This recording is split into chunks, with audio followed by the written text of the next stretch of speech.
Hi everyone. Just give you a few minutes to find us on Facebook. I know it can be a bit tricky sometimes to navigate through all the content, but while we're just waiting for people to find us, we'll do some introductions. So I'm Jenny. I'm the Health Engagement Officer for Shine. Been in post for a couple of years, and my job's all about either doing research or looking at research and finding ways to use that to help our members live the best life that they can, the healthiest life that they can, and finding creative ways to help you do that. We've also got my fantastic manager Jill on the call. If you want to introduce yourself. Hello. Hello everybody. Yeah, it's Jill here, Health Development Manager. And for those of you who don't know me, so yeah, I've been around for a little while, a bit longer than Jenny. And yeah, we're here just to sort of find out what it is that people need to know so that they can stay well, what their professionals need to know, and also the services that they need, just to try and campaign for better services, which we think are a bit kind of woeful, to be honest. Hi Lisa. Hi Mark. Hi Helen. Got a lovely number of people joining in now. It's always great if you leave us comments on Facebook so we can see who's with us. Hi Louise. So I'll do a screen share now. Okay.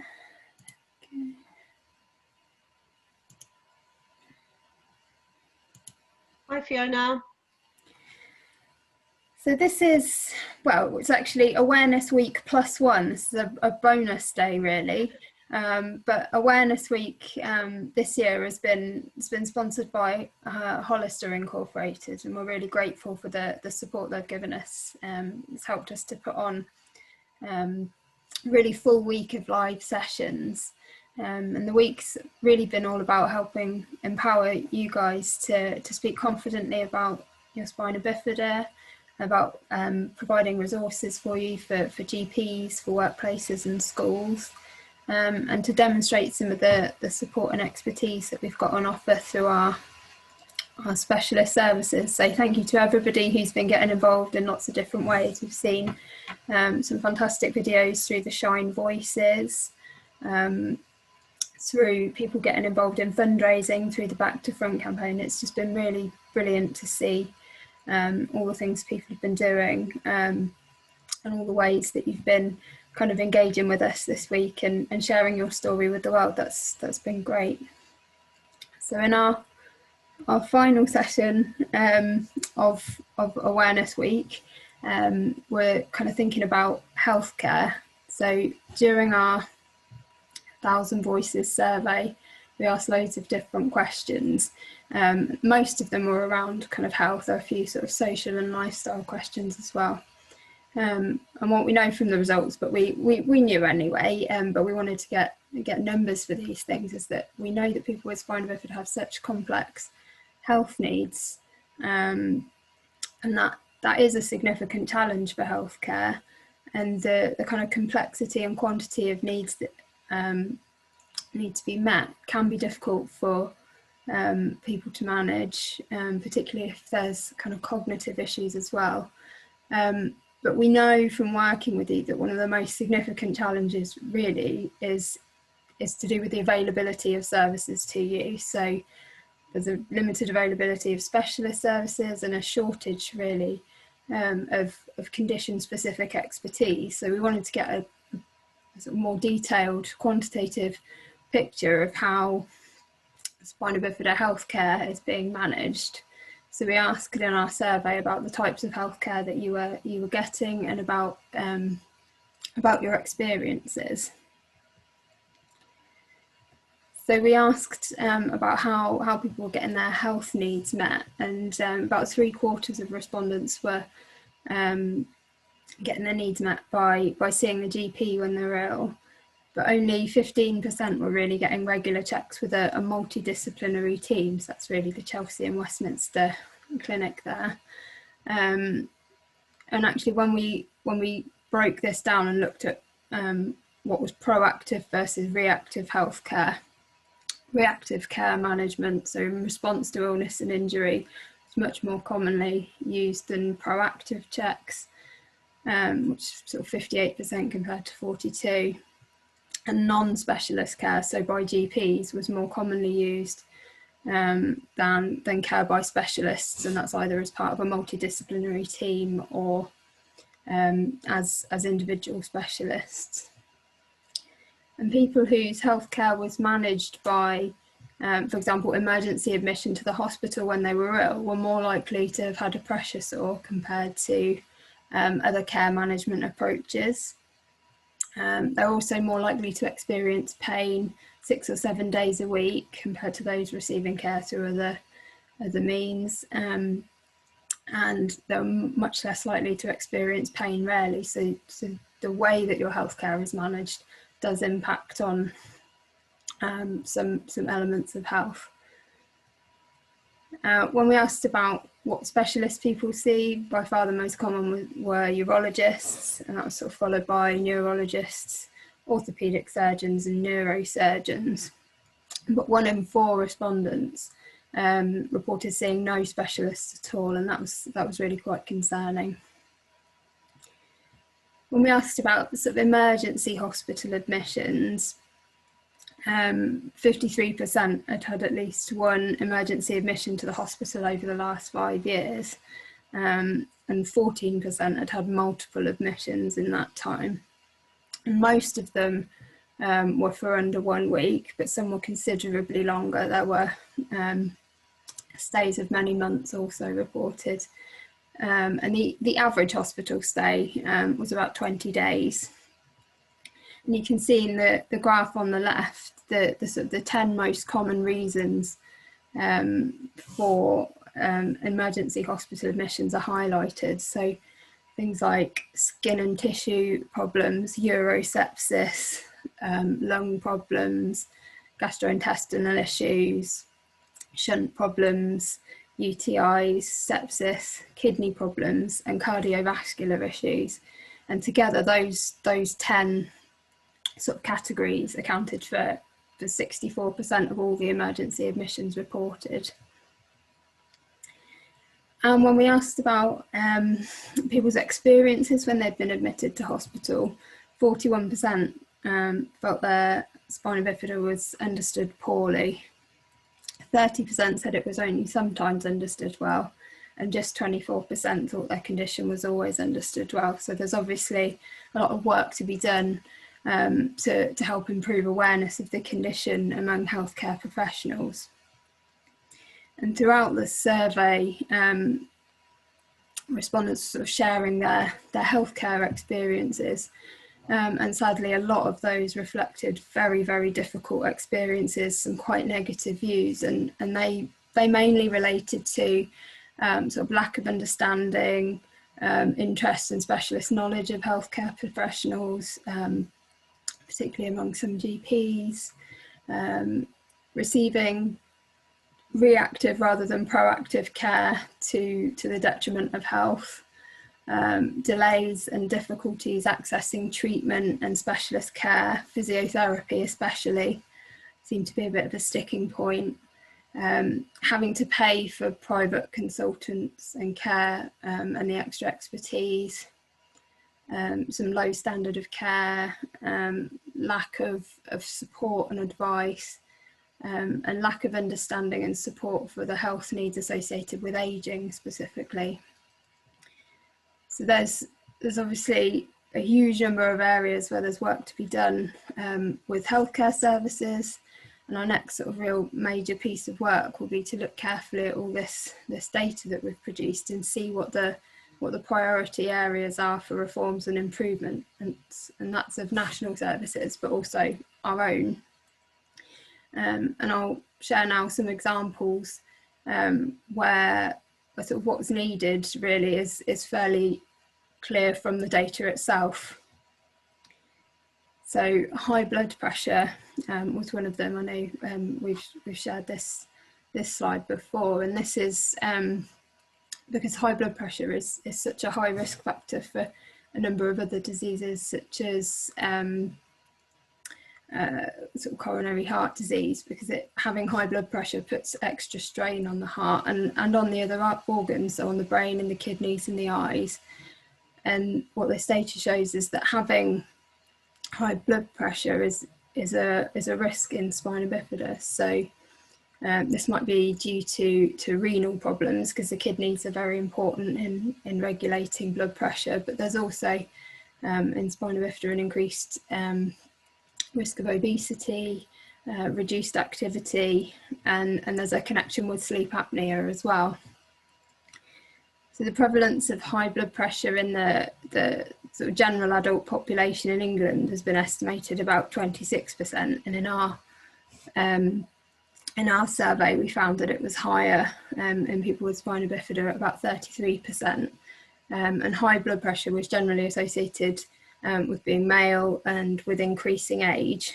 Most people were diagnosed with high blood pressure around the age of 36 to 50.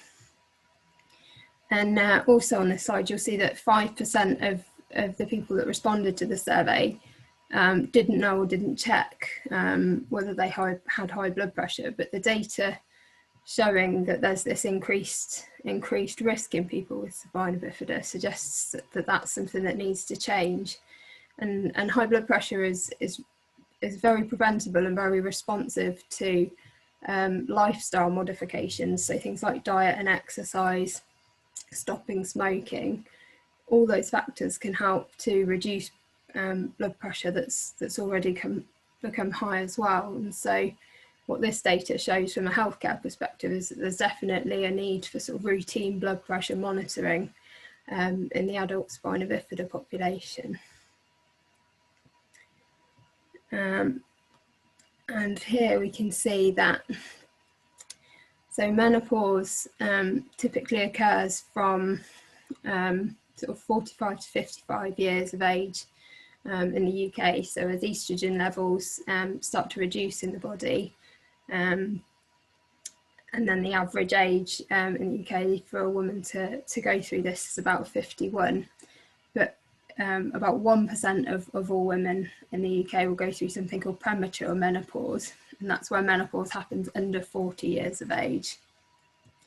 And the received wisdom among women with spina bifida has been that they will experience menopause early. And so we, as part of the survey, asked our female respondents whether they had been through the menopause and at what age they'd had their last period.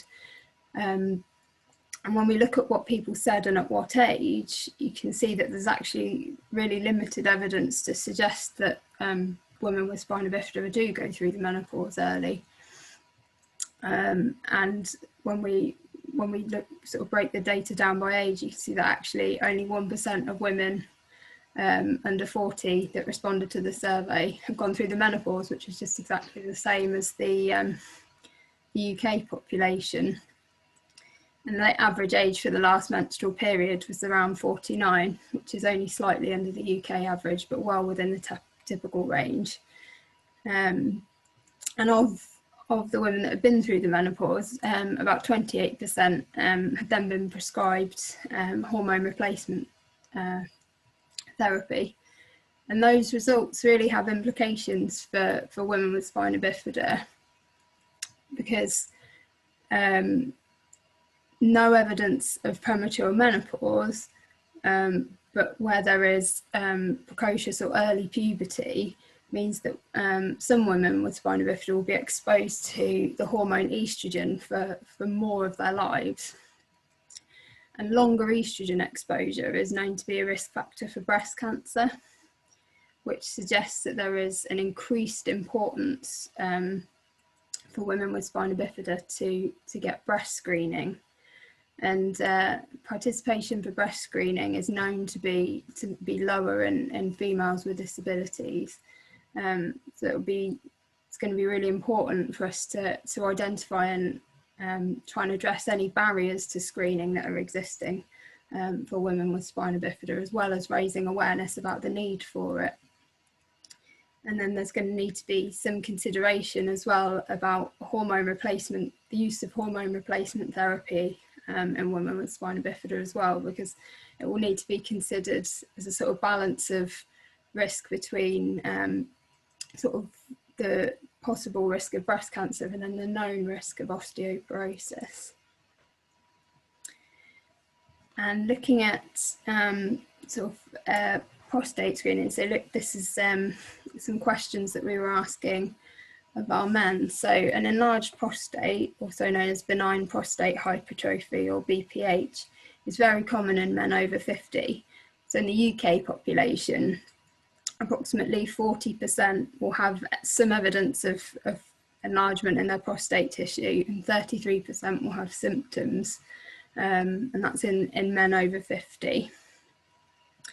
But BPH prevalence then increases with age, so that by the time someone's 80 years old, 95% of those males will have some degree of prostate enlargement.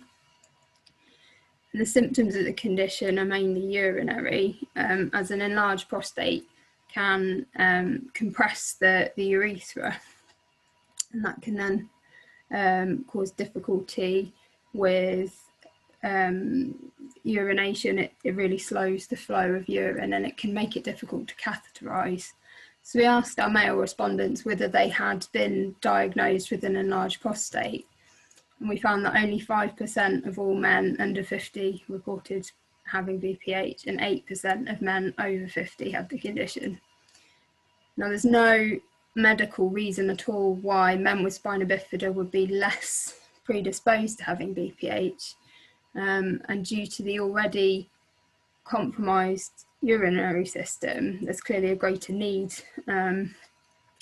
to avoid further complications due to prostate enlargement. So it's going to, part of our work will be thinking about how we can create greater awareness around the importance of prostate examination, and again look at what the barriers to diagnosis are, and to see how we can work with professionals sort of involved in your care to make sure that that screening does happen.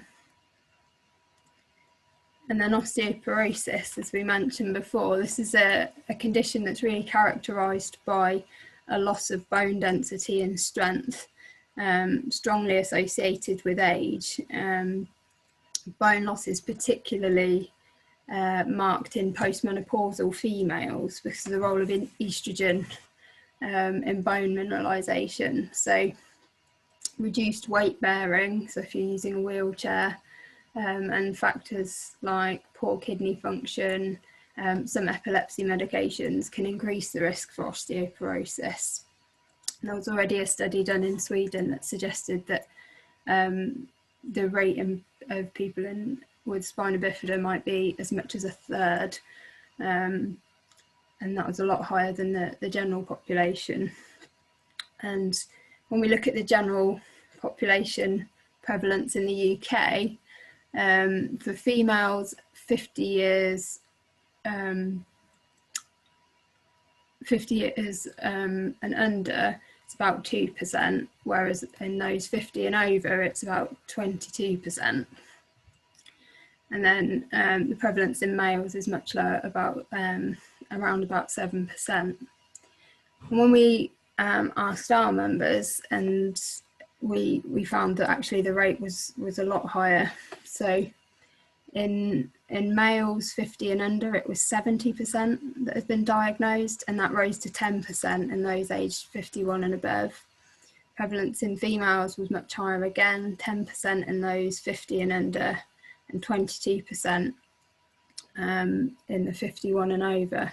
And what these data suggest is that the risk of osteoporosis is not only raised for people with spina bifida, but it's particularly raised in the groups that wouldn't be routinely checked for bone density, so 50 years and under, and males. So there's clearly a need for increased awareness about this raised risk, and potentially a need for bone density monitoring, where there's perhaps clinical indication, things like frequent fractures might be suggesting osteoporosis.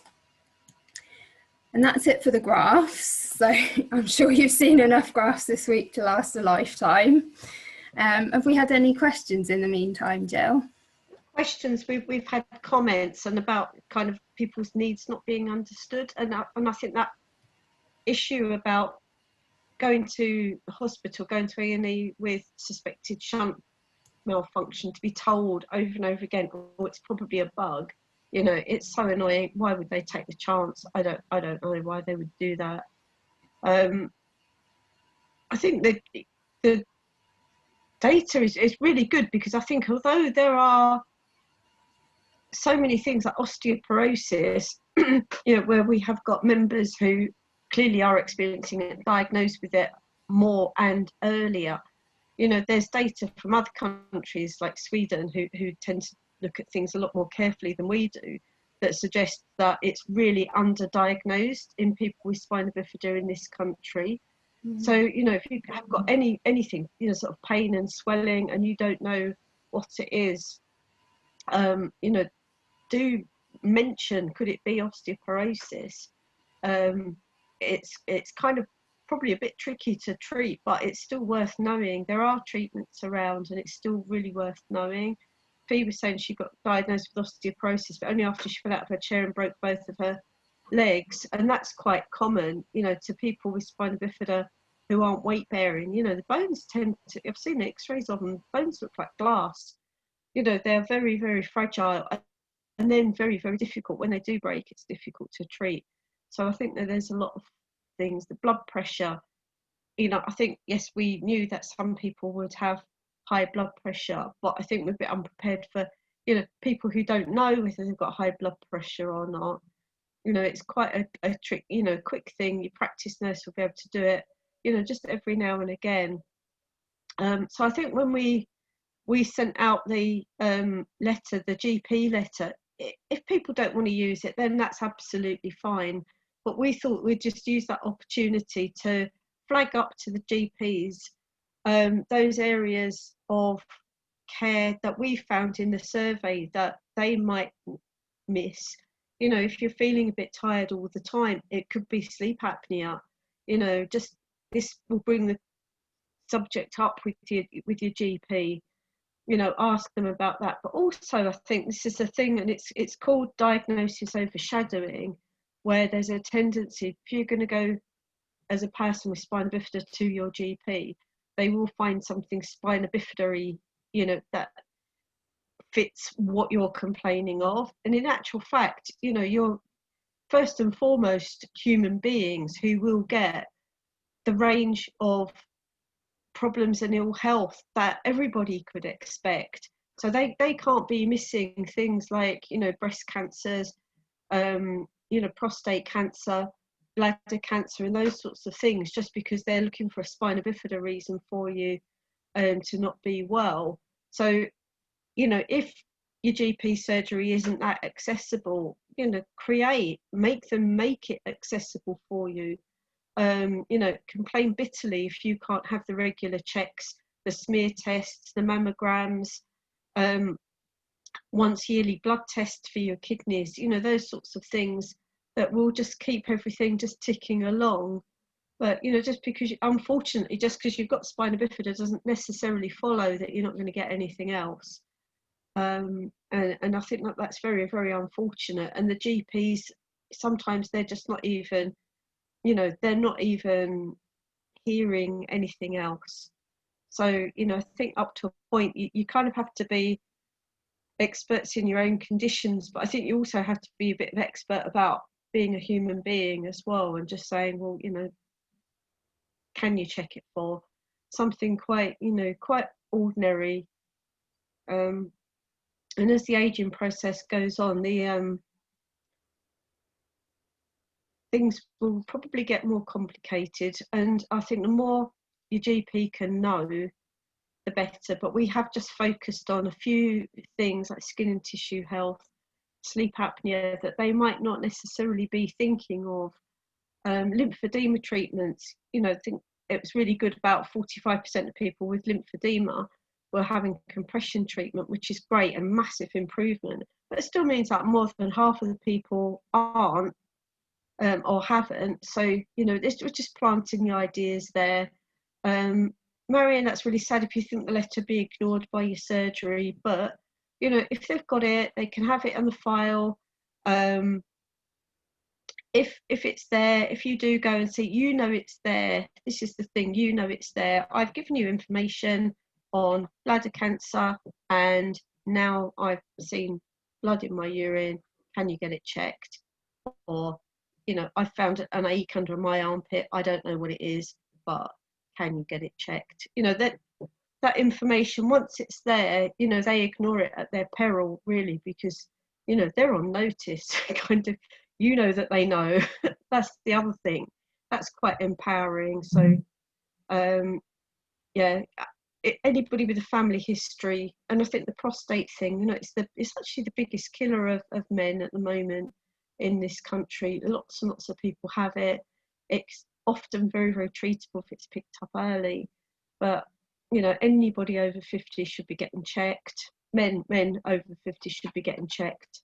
And if you're black, or if you're black and you've got a family history, then your check should start kind of at about 45. They will get you a pack. Yeah, GPs ignoring the letters as well. I think it's as well just the timing. You know, if you're going there for anything else, give them the letter then. If you just take it into your surgery now, it's just kind of like, you know, if you get there and you're in front of them and pass them the letter, whatever they do with it, just okay, put this on my record. You're in front of them, they're looking like eyeball to eyeball with you. There's more of a chance that they're going to take notice of it, really. But, you know, I think some of this stuff they ignore at their peril, really. Especially things like yeah, prostate checks, and, you know, breast screening. This is really, you're asking the absolute bare minimum there. That's what everyone's entitled to, and it's just not really good enough that that many people aren't being screened for prostate enlargement. You know, that is your right to have that, and yeah, if anything, the need is greater because of the potential for you know, problems with catheterization. It's you know, it shouldn't be such a big deal, and it's a terrible tragedy that it is to really be asking for these basic healthcare things. But hopefully the letter is a talking point, and it can give you maybe a little bit extra confidence to say, no, look, you know, this needs to happen for me.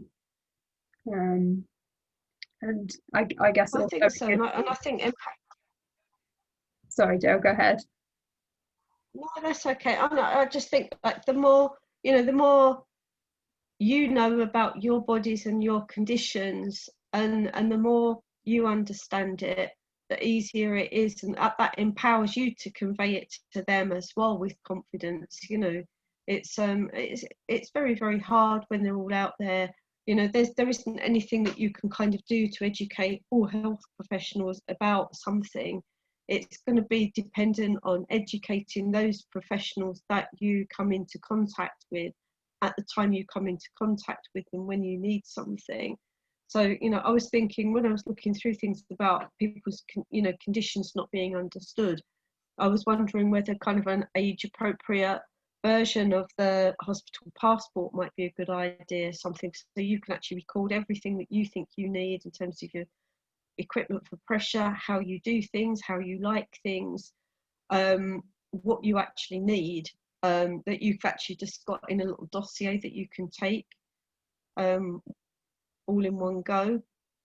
So we're going to have a think. Anybody who's got any ideas about things that we could be doing, you know, as ever, we will always, you know, take those on board and discuss them. But we've got the information now, and now it's kind of, we need to sit down and have a little think about how best to support you to get the best healthcare. I think there's a thing about actually campaigning for better services, but then I think there's a layer of healthcare that is about the people that you are already in contact with, knowing more and understanding better, and you having better communication with those people.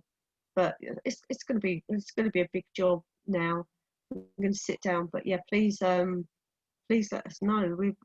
We're here and we want to know what you think as well.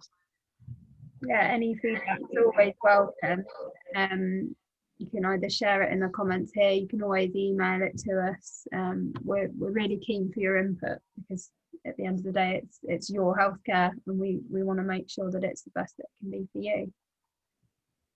Yeah, and we have, this is a session sort of especially for adults here, although everybody is welcome to join it. But on Tuesday we have Katie Hall joining us as the Adult Engagement and Wellbeing Officer, which we're really excited about. So we think it's just a bit of an extra layer of support for our adult membership, who we know like struggle, you know, often on a day-to-day basis. It just could do with a bit of support and a bit of encouragement along the way. So should be another person to contact if you have any ideas about, you know, how you think we can be using this information to make things better.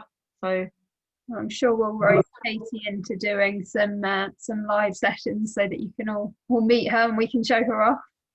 Oh yeah, she's not going to be able to get out of that. No, she'll probably be really keen to meet you all. So that'll be really good. So okay, fantastic. Well, I think that concludes a fabulous Spina Bifida Awareness Week. And thank you to Hollister for making it all possible. But thank you all for, you know, joining us and your comments and contributions. It's just been, you know, really fantastic. First ever standalone Spina Bifida Awareness Week. So it'll be really good. So yeah, let us know what you think and have a lovely weekend.